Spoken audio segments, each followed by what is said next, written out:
지난 시간에 예수님의 십자가에 대해서 좀 감정에 호소하지 않고 성경에서 말하는 있는 그대로를 말씀드리려고 노력을 하고 같이 봤습니다. 그래서 이 예수님이 우리를 위해서 죽으신 것은 하나님 아버지의 뜻을 이루게 하기 위해서, 그래서 그 시편 말씀에, 심지어 시편 말씀에 나의 대적들이 나에게 포도초를 마시우며, 포도식초를 마시우며 나에게 쓸개즙을 먹이나이다라는 그 말씀을 응하게 하시려고, 그대로 죽으시면 안 되기 때문에 일부러 그 성경의 말씀을 이루게 하시려고, 응하게 하시려고 일부러 목이 마르다라고 말씀하시고 그 포도주를 마실 만큼, 신포도주를 마실 만큼 예수님은 그거를, 하나님의 아버지의 말씀을 다 이루는 것이 중요했습니다. 그래서 그것까지도 다 하신 다음에 마침내 다 이루었도다 하고 영원히 이제 돌아가셨죠. 그리고 나서 이제 다시 부활하시는 장면이 20장입니다. 20장도 마찬가지로 하나님 아버지께서 말씀하셨던, 예수가 죽은 자 가운데서 부활한다라는 것을 정확하게 이루시는 것이고, 이 부활에 대한 것을 우리가 믿지 않으면은 예수님을 믿을 필요가 전혀 없습니다. 왜냐하면은 예수님이 십자가에서 죽으시고 그랬다는 것을 우리가 믿는 거 너무 행복이고 기쁨입니다만, 그것이 끝이면은 우리가 바울이 말하는 것처럼 우리만큼 불쌍한 사람이 없다라는 것이 맞는 말이에요. 부활이 없다라면은 우리가 뭐하러 지금 이렇게 신앙생활을 하고 있는 겁니까? 부활이 있기 때문에, 부활을 예수님이 하셨기 때문에 예수 믿는 것이 가치가 있고 의미가 있고 영원한 생명이 된 겁니다. 그러니까 우리가 이 땅에서 사는 게 다라면은 그냥 남 괴롭히고 뺏고 사세요. 그러다가 죽으면 그만이니까. 근데 그게 아니라 부활이 있기 때문에, 부활이라는 영원한 삶이 있기 때문에 우리가 예수 그리스도의 고난과 죽음이 우리에게 의미가 되고, 그것으로 끝나면 절대 안 되고, 예수님이 부활의 첫 열매가 되셔서 우리도 마찬가지로 부활할 수 있다라는 소망이 생기는 겁니다.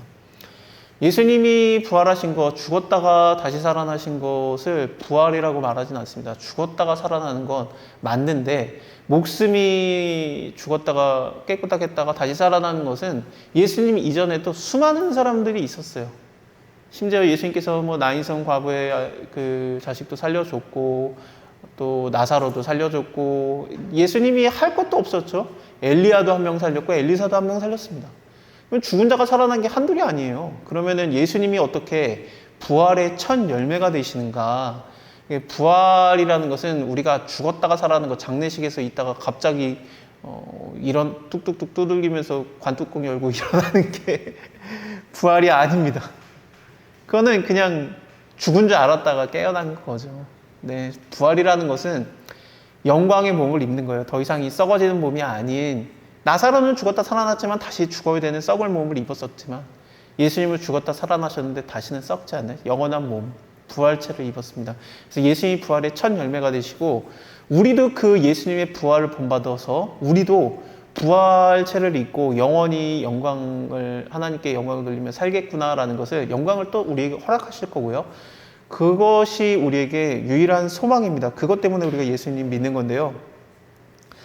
여기에서 제가 미래적인 부활 얘기를 하고 싶지는 않아요. 미래에 우리가 부활하게 될 것, 부활체를 입는 것, 영광을 입을 것 맞아요. 그거는 우리의 유일한 소망입니다만 너무 미래잖아요. 그리고 내가 부활체가 뭔지도 모르겠고 영광이 뭔지도 모르는데, 영광은 하늘에 두셨으니까 어떻게 소망을 품겠습니까? 나중에 좋은 거 준대 알겠는데 뭔지도 모르잖아요.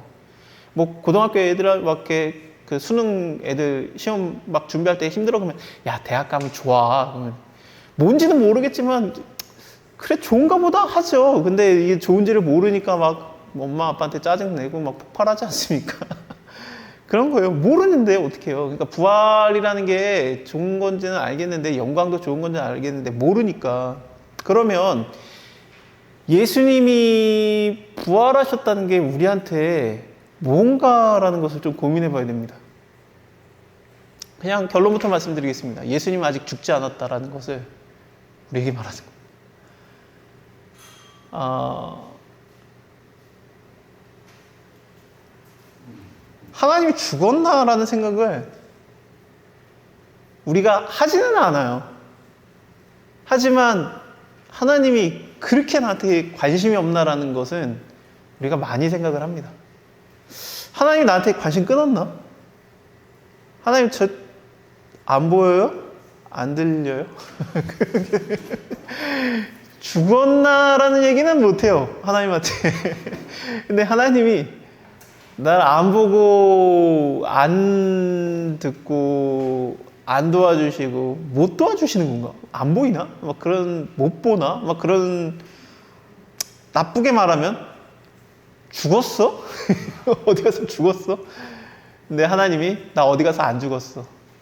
살아있다라고 나타나신 게 오늘 장면입니다. 이게 우리의 신앙생활에서 가장 큰 것 같아요. 그러니까 내가 유일하게 믿던 소망이 끊어졌는데, 그래서 미련을 버리지 못하고 찾아가 봤는데, 정말 놀라운 하나님을 만나게 되는 것이 부활하신 하나님, 죽지 않으신 하나님, 모든 것을 밟아 이기신 예수 그리스도를 만나게 되는 것이 이 부활의 가장 큰 의미입니다.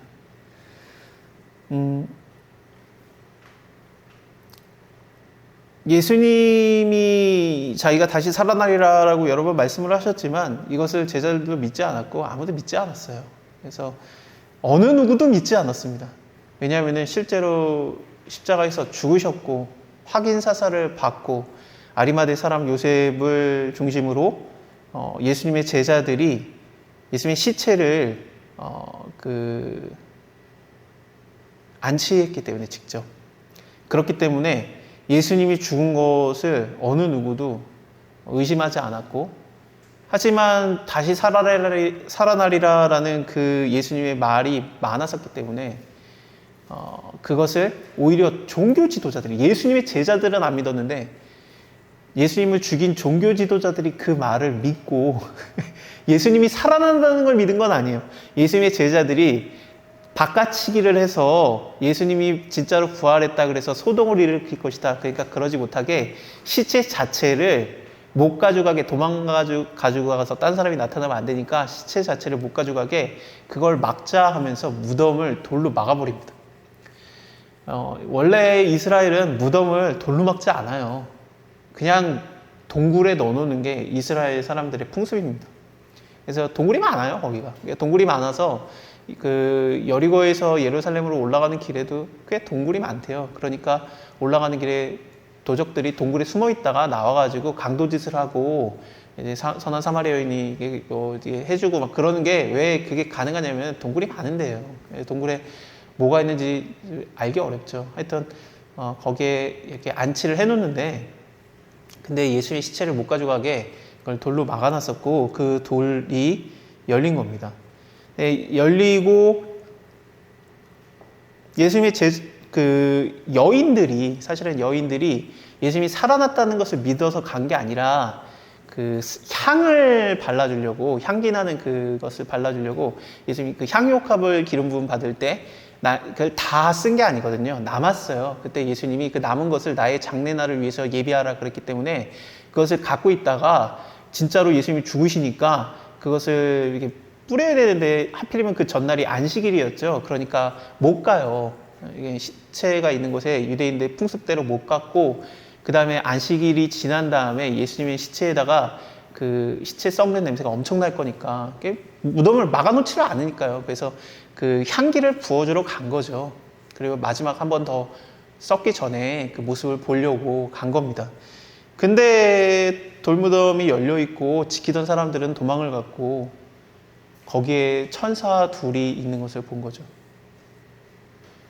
천사들이 하는 일은 예수님이 부활하셨다는 것을 얘기를 해줬는데 하나님 아버지의 말씀을 제대로 전달을 해주는 게 천사의 일이었어요. 저희도 그 일을 마찬가지로 하는 겁니다. 우리가 하나님의 일을 하는 것이 크게 두 가지가 있어요. 하나는 뭐냐면은 하나님이 말씀하신 것을 그대로 전달하는 거예요. 그러니까 그 예수님께서 그걸 하신 거죠. 말씀을 그대로 이루신 거니까 말씀을 그대로 전달한 거잖아요.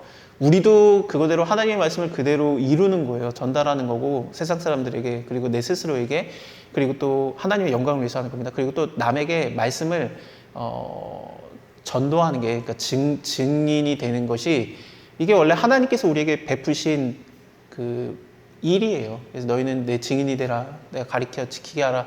그런 것들이 사실은 가브리엘 천사가 했던 일이지 않습니까? 나는 하나님 앞에 섰는 가브리엘이라 하면서 하나님 말씀을 그대로 전달해 줬었는데, 그러니까 천사장이 했던 일을 우리에게 지금 현재 맡기고 있는 거거든요. 또 하나의 일이 뭐냐면 미가엘 천사가 있죠. 미가엘은 전쟁의 천사입니다. 그래서 전쟁을 우리에게도 사실 하나님의 일 중에서 전쟁을 우리에게도 맡기셨어요. 그래서 우리가 어떤 일을 하느냐, 우리가 전신갑주를 입고 너희는 그리스도의 선한 군사라, 이런 식의 얘기가 나오는 게 그것도 마찬가지예요. 하지만 우리에게 전쟁을 그렇게 맡기진 않아요. 물론 집에 가면 전쟁 같죠. 그러니까 전쟁, 왜냐면 거기 집안 식구가 원수니까 전쟁 같은데, 전쟁과 말씀은 사실 같은 하나님께서 우리에게 주신 사역이기 때문에 이게 계속해서 같이 있습니다. 그래서 말씀을 그대로 전달하는 모세와 전쟁을 주도했던 여호수아를 생각해 보시면 돼요. 그게 계속 돌고 도는 거거든요. 어쨌든 뭐 우리가 남하고 싸워라, 뭐 가가지고 뭐 사탄아 물러가라, 뭐 그런 식으로 하는 그 전쟁을 얘기하는 게 아니라, 물론 그것도 있을 수 있어요. 어떤 사람에게는. 그게 아니라 우리가 스스로 싸우는 게 아니에요. 성경에서는 예수께서 혼자 다 싸우신 다음에 다 밟아 이기셨기 때문에 우리는 그냥 전신갑주 취하고 뒤에 따라가면 돼요. 그래서 요한계시록을 보면은 예수님이 백마 타고 만왕의 왕이 다 물리치고 다니시고 뒤에 수많은 세마포 입은 자들이 그 뒤를 따르니라. 그러니까 우리는 그냥 따라가면 되는 겁니다. 그러니까 예수 따라가는 것이 바로 하나님의 군사된 우리들에게 주어지는 일입니다. 그리고 말씀을 전달하는 게 이렇게 설교를 하라는 얘기가 아니라 하나님의 말씀대로 살고 그것을 이루는 그것이 바로 하나님의 말씀을 전달하는 가브리엘 천사 같은 일을 하는 거죠. 쉽게 말하면은 우리는 택배 일을 하는 거예요. 하나님께서 우리에게 맡긴 거를 정확한 목적지에 잘 전달하고 배달 사고 안 나고 그것이 하나님께서 우리에게 맡긴 일이고, 그래서 우리가 그 일을 잘 하면은 하나님께서 그 택배 일을 더 많이 해요. 더 많이 시켜요, 우리에게. 그래서 너가 이것을 전해줘라, 너가 이것을 해줘라. 그러면서 내가 하나님께 받아서 하나님의 마음을 품고 말씀을 이루어가는 거죠. 그래서 자꾸 전달하고, 그러면은 그 택배에 대해서 하나님이 잘했다, 충성된 종아 하면서 굉장히 많이 또 칭찬해 주시고, 먼저 그 나라 의를 구했기 때문에 모든 것을 더하시기도 하고 그렇습니다. 그래서 그 택배 일을 잘 하게 되면 하나님께서 더 큰 걸 맡기시는데, 그게 바로 물류센터 일을 하게 되는 거죠. 그 물류센터 같은 일을 해서 하나님이 그 사람한테 아예 왕창 맡겨요. 왕창 맡기고 네가 알아서 전해주고, 그 다음에 하나님이 계속 물류를 채워요. 그게 뭐 여러 말로 사람들이 얘기를 합니다만, 뭐 하나님의 뭐 축복의 통로가 됐네 어쨌네, 그런 것들이 다 그런 얘기들입니다.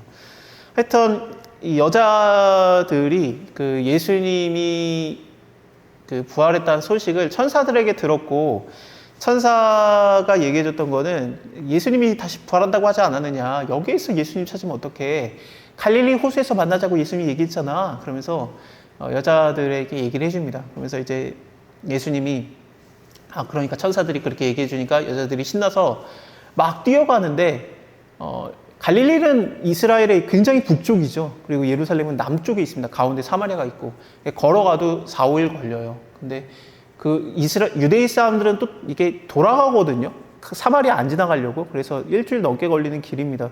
그 길을 거리는 어느 정도냐면요, 여기서 대전 정도 가는 거리입니다. 걸어서. 근데 그 정도 거리인데, 그 길을 여자들이 이게 예수님의 제자들한테 얘기해가지고 예수님 부활했대요 하고 빨리 갈릴리 호수에서 예수님 만나요 하고 가는 것을 그러면은 만나게 될 거라고 천사들이 얘기해 줬는데, 예수님이 어떻게 했습니까? 예수님이 나 안 죽었다, 그거를 너무 말하고 싶으셔서 예수님이 생각보다 기분파세요. 예수님 그 성전 들어 없는 거 봐요. 생각보다 기분파세요, 생각보다. 예수님이 감정에 굉장히 솔직하시죠. 그래서 눈물을 흘리시거나 뭐 분노하시거나 그런 것들이, 그래서 이렇게 선물이지 않습니까? 자기가 살아났다는 거, 이게 깜짝 이렇게 놀라게 해주는 서프라이즈를 제자들에게 해줘야 되는데, 그 일주일을 예수님이 언제 기다려요? 나 살아났다는 거 빨리 보여주고 싶어가지고 여자들이 가는 길에 만나줘요, 예수님이. 난데, 나 살아났는데. 그러니까 여자들이 너무 신나가지고 예수님이 살아났다라고 제자들한테 가가지고 말하는데 제자들이 못 믿죠. 근데 그 중에서 두 제자는, 일단 성격 급한 두 제자는 그 얘기를 듣자마자 무덤으로 뜁니다. 얼마 안 멀어요, 예루살렘에서 그 무덤까지. 그러니까 요한과 베드로가 둘 다 성격이 급하죠. 베드로 같은 경우에는 워낙에 성격이 내가 죽으면 죽기까지 따라가겠습니다 그래놓고 또 3번 부인하고, 그런 성격 우리가 다 알고 있고, 요한이 성격이 굉장히 부드러운 것 같지만, 요한 이름도 이응 희응이고 그래서 막 부들부들할 것 같지만 예수님이 말하는 것처럼 우레의 자식, 번개의 자식이에요. 굉장히 성격이 급해요. 그래서 둘이서 뛰어서 갑니다. 심지어 요한이 먼저 도착을 했어요. 성격이 급해가지고. 근데 딱히 무덤에 들어가지는 않았어요. 요한은 들어가지는 않고 무덤에 구부려서, 이게 무덤, 이게 동굴이니까 구부려가지고 봤더니 세마포가 놓여져 있는 곳과 그 수건이, 머리를 쌌던 수건이 함께 세마포가 놓여져 않고 딴 곳에 객해져 있는 것을 봅니다. 이게 7절인데요. 그러니까 세마포는 죽은 자에게 입히는 옷이었고요. 그리고 수건도 죽은 자의 얼굴에 싸는 거였는데, 이 둘을 따로 놓으면서 수건과 세마포, 그러니까 죽은 자의 상징이 되는 수건과 죽은 자의 얼굴에 쌌던 수건. 하지만 수건은 뭐의 상징이냐면 요한복음에서는 부활의 상징이에요. 죽었다 살아난 거예요. 왜냐하면 나사로가 죽었다 살아날 때 그 얼굴에 수건을 싸고 있었고 예수님께서 그 수건을 내려놔라라고 했고요. 사실 이것은 구약에서도 있었던 일이죠. 하나님께서 모세에게 네가 나를 보면은 죽는다라고 얘기를 하셨고, 모세가 여호와 하나님을 만나러 산에 올라가서 있다가 내려올 때 하나님과 맞대했기 때문에 얼굴에 광채가 너무 나가지고 수건으로 얼굴을 가리고 내려오는데, 모세가 죽은 거는 아니지만 그것 자체가 뭐냐면은 하나님의 말씀이 이루어졌기 때문에 모세가 죽은 거예요. 그러니까 얼굴에 수건을 싸고 내려온 겁니다. 그리고 수건을 풀죠, 다시. 그 말은 뭐냐면은 모세가 죽은 자 가운데서 다시 살아났다라는 것을 증거하는 그림자가 되는 겁니다. 이거를 볼 수 있으면은 정말 성경을 깊게 하는 건데, 이게 모세가 하나님을 보고 그의 목숨이 깨까닥한 게 아니라 죽은 자 가운데서 다시 살아난 거듭남을 얘기하는 거예요. 이 거듭남을 모세도 경험을 했던 거고, 얼굴에 수건을 싸고 나왔다가 벗으면서 모세도 하나님을 만난 다음에 경험을 한 거고, 우리도 하나님을 만나면서 예수 그리스도와 함께 죽었고 다시 살아나는 것이 되는 겁니다. 내 목숨이 깨까닥하는 걸 얘기하는 게 아니라, 내가 하나님 아버지와 만나면 하나님의 말씀 그대로 너는 나를 보면 죽으리라. 우리는 죽은 거예요. 그리스도의 십자가와 함께 십자가에 못 박혀 죽었고 내 얼굴에 수건이 쌓여져 있고 다시 일어나서 거듭남으로써 하나님 앞에 다시 서는 영광의 자녀가 되는 것이 모세와 나사로와 예수 그리스도의 얘기로 정확하게 보여지는 겁니다. 우리는 이미 한 번 죽은 자들입니다. 살아났어요. 이것이 완성되는 죽음과 살아남이 한 번 더 있을 겁니다. 예수님이 말하시는 거듭남에 대해서는 이렇게 보는 게 맞는 겁니다. 제자들이 하나님 아버지를 믿지 못해서 죽어 있어요. 예수 그리스도께서 십자가에 달리실 때 제자들도 뭐 달린 사람이 있나? 믿어서 달린 사람이 있나요? 그냥 함께 못 박힌 거지. 관계가 있기 때문에. 하나님 아버지와 관계가 있는, 예수 그리스도와 관계가 있는 우리는 내가 알든 원하든 원하지 않든 믿든 믿지 않든 그리스도와의 관계로 인해서 그리스도와 함께 십자가에 못 박히게 되고 하나님 아버지를 보고 죽었다가 다시 살아나는데, 죽었다 살아났을 때 그 영을 새롭게 하는 그 성령이 우리에게 부어지는 겁니다. 그래서 22절에 예수님이 제자들에게 다시 나타나서 믿지도 않았던 제자들, 안 믿고 그리고 예수님의 부활하신 것을 못 보고 돌아왔던 베드로와 요한 포함한 많은 제자들이 무서워서 문에 들어가서 닫고 있었던, 마치 예수님이 무덤에 있는데 돌로 막혀 있었던 것처럼 제자들도 자기 집에 문을 닫고 있는데 마치 무덤에 들어가서 돌로 된 문이 닫혀 있는 것 같은 실제로는 제자들이 살아있지만 죽은 것 같은 모습으로 있었을 때 그들에게 예수님이 나타나셔서 평강이 있을지어다 라고 하십니다. 그리고 손과 옆구리를 보이시고 제자들이 기뻐하였습니다. 그들에게 아버지가 나를 보낸 것 같이 나도 너희를 보내노니, 이것은 무엇이냐면은 하나님이 아담을 창조하시고 하나님의 사역을 맡겼어요. 이름을 짓게 하시고 다스리며 지키게 하셨습니다. 하나님의 사역을 맡긴 거예요. 다스리며 지키는 것은 하나님의 사역이고 이름을 지어주는 것은 하나님의 사역이에요. 빛이 있으라라고 말씀하시면서 빛이라는 존재에 이름을 주시고 빛을 만들어내신 하나님.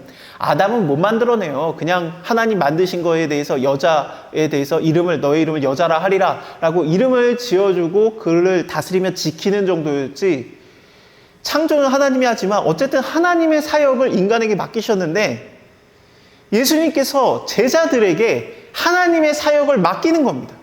나도 너희를 보내노니 라고 하면서 아버지 하나님이 예수를 보냈던 그 일, 하나님의 일을 나도 너희를 보낸다고 하면서 하나님의 일이 새로 태어난 제자들에게 맡겨지는 겁니다.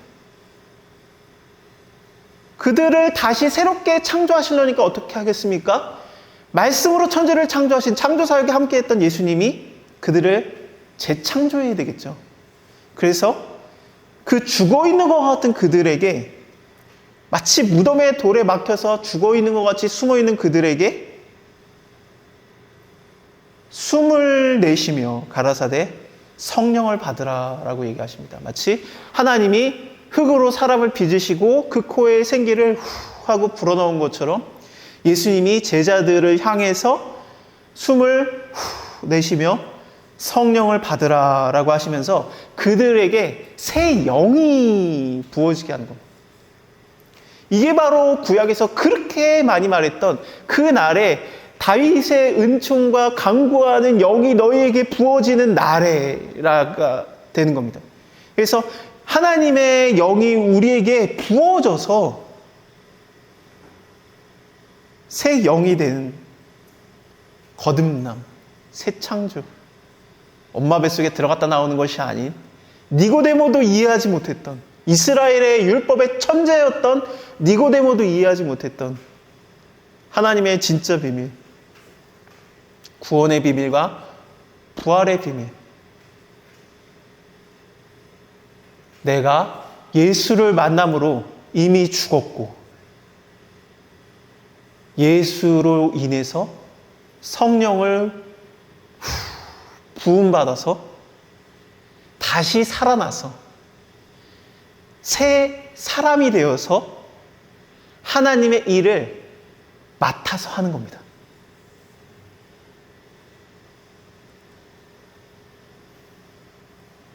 도마가 그때 같이 안 있었어요. 도마는 토마스입니다. 원래는 도마인데 이게 영어로 이름이 바뀌면서 토마스라는 이름으로 넘어가거든요. 그래서 토마스가 도마에서 나온 말인데 도마가 무슨 뜻이냐면 쌍둥이라는 뜻이에요. 이게 쌍둥이에요, 쌍둥이. 얘는 못 믿겠는 거예요. 아, 예수가 부활했다고 비슷한 사람 봤겠지. 왜 그런 생각을 했겠습니까? 자기가 쌍둥이거든. 저는 되게 기분 나쁜 일이 있었는데, 지금은 기분 나쁘다고 할 수 없는데, 예전에 제가 말랐을 때는 좀 잘생겼었습니다. 제가 청신대학교를 다니다가, 그 다음 연도에 제가 2학년이 됐을 때 형이 3학년으로 편입을 해서 들어왔어요. 우리 학교가 조그매요. 진짜 작은 학교예요, 청신대학교가. 근데 제 친구들이 형을 보면서 성우야 그러면서 그런 거죠. 그러니까 형이 얼굴을 붉히면서 아닙니다 하면서 이제 다녔대는데, 한동안 형이랑 저랑 사람들이 엄청 헷갈려 있어요. 그건 제가 되게 기분이 나빴는데.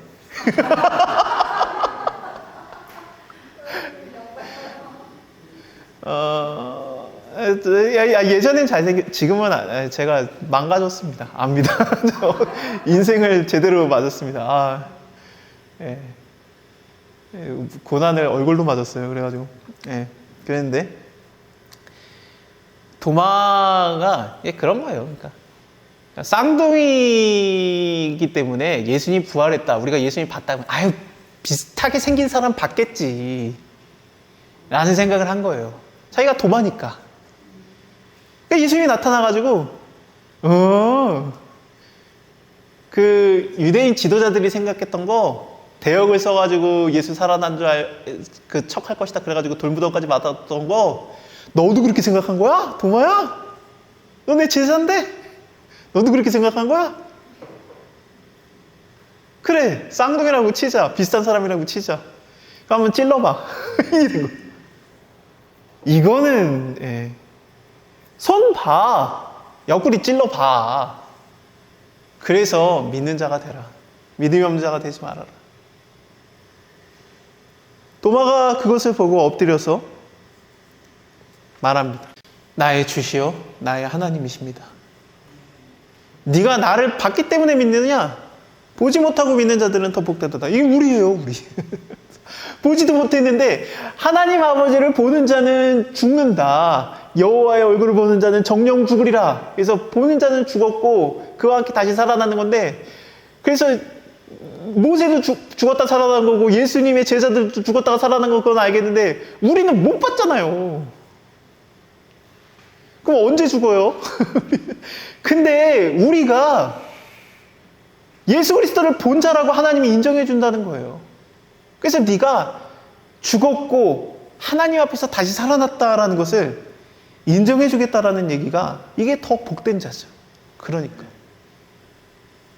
예수께서 제자들 앞에서 한 일이 더 많지만 이 책에 다 기록하지도 못하겠다라고 요한은 얘기를 합니다.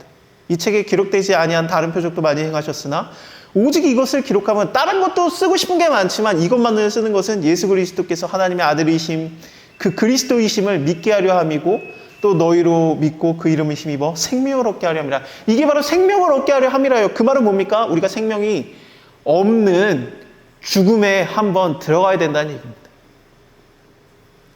우리는 그리스도를 보고 하나님 아버지를 보고 보지는 못했지만 하나님 아버지의 은혜로 본자로 인정되어서 십자가에 함께 못 박혀 죽은 자들이고 성령으로 말미암아 다시 살아난 자들입니다. 이것을 잊지 마시고 그리스도의 자녀답게 사시는 하나님의 자녀 되기를 주님의 이름으로 소원합니다.